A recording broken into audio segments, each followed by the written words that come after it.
It's the serious study of past life therapy. Even traditional doctors are starting to wonder if hypnotized patients can really recall that they have lived before in a different body. I got involved at first with past life therapy as a seemingly spontaneous or accidental thing. I was chairman of psychiatry, very much academically trained and left-brained. Dr. Brian Weiss is a respected psychiatrist and author of 2 books on past life therapy. No medical organization has come out really and endorsed this. Oftentimes they'll come up to me and say, I've had this marvelous experience, or my patient has, but don't tell anyone. I get that a lot. One startling new case has doctors and hypnotherapists re-examining their beliefs. It all started in the small town of Lake Elsinore, California. Here, under hypnosis, more than 30 people all recalled that they had lived and died together more than 100 years ago. Under the guidance of Marge Reeder, a hypnotherapist for 16 years, Maureen Williamson was the first to speak of this shared past life. There was an incident that happened to me when I was real young, and I was interested in the details. It started initially with a name, and the name I had come up with was John Ashford. She said, oh, he's my husband. Well, that was not her husband's name. And I said, well, where are we? Well, we're in Milmboro. In Marge Reeder's practice, it's not unusual for someone to recall a past life, but what happened next startled the hypnosis community. So then she looked at me and she said, I saw Joe back there. And I said, Joe who? She says, Joe Nazarowski. He owned a security office down here on Main Street. Joe Nazarowski came to see Marge Reeder and without prompting told stories that were strikingly similar. During the Civil War time, I went to Milmboro. And my primary function there was that in the event that the war were to go badly for the Confederacy, to blow up the tunnel so that they could not use those materials against our military. Marge probed deeper with Maureen, and she recalled that even more people from Lake Elsinore could have had a history in Milmboro, Virginia. And then she said, I saw Millie back there. Barbara Roberts was sitting in the room, and Barbara wrote me a note and said, ask her if I'm there. And I said, is Barbara Roberts back there in Virginia? She says, yes, she's my mother-in-law. She's John's mother. And from there on out, it just snowballed. Maureen, who was the first to speak of Milmboro, brought her husband in to see Marge. Under hypnosis, he recalled that he had been Maureen's lover in Milmboro. Marge and I have found out, under regressions, is that I am still in love with the lady, and I always have been for 130 years. The Civil War, for example, is a very popular period. A lot of people have been there. I have people finding their own grave sites. They find their names. They know their way around, and they've never been in that area before.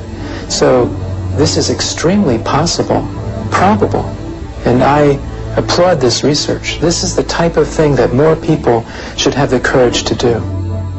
Marge Reeder has documented the first case of mass regression in her book, Mission to Milmboro.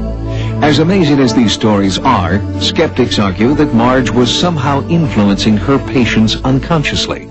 So we decided to go on our own mission to Milmboro for evidence of this shared past life. Our first step was to search for a boarding house, which almost everyone had spoken of under regression. And we found it.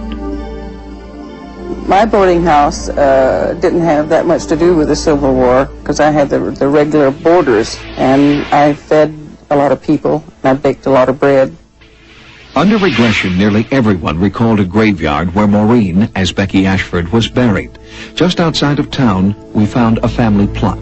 I had been told by several people Becky's grave is about 1.5 miles outside of town. The graves are untended, the grass is high. Joe told me all along it's in an enclosure, there's a little iron gate fence, and that's just what we found. Joe Nazarowski recalled that his name in 1861 was Charlie Patterson, a West Point graduate. A trip to the West Point archives uncovered this photograph taken in 1861. The cadet here is Charlie Patterson of Milmboro, Virginia.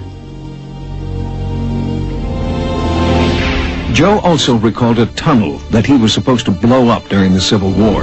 We found the tunnel, and even these holes where he could have placed dynamite charges. So we're going to place the dynamite to make sure that if the Yankees came through, that it would take the tunnel out. They couldn't get the supplies. Before their regression, None of the people in Lake Elsinore had been to Milmboро, but it's possible that they could have seen pictures or heard stories about the area. However, one place we discovered was unknown to even lifetime residents of Milmboро, totally unknown to everyone but one of Marge's clients. It was a secret room used to hide slaves. The room was supposedly hidden underground near a church. Marge pinpointed its location using old maps and began to dig. We're in the middle of downtown Milmboро. We had reason to think that there was an underground railroad hidden tunnel and room down here. And I heard about it just a few months ago from one of the newer girls in my Milmboро study. After hours of digging, Marge broke through and found the secret room. You can see the room very clearly. You can see the green walls, green concrete walls as they were described to me. The plank ceiling, sod floor, and Civil War-era paraphernalia provided further evidence that this room may have been the secret room revealed under regression. This discovery is an important step forward in the search for proof that the mass regression is more than just the power of suggestion or coincidence.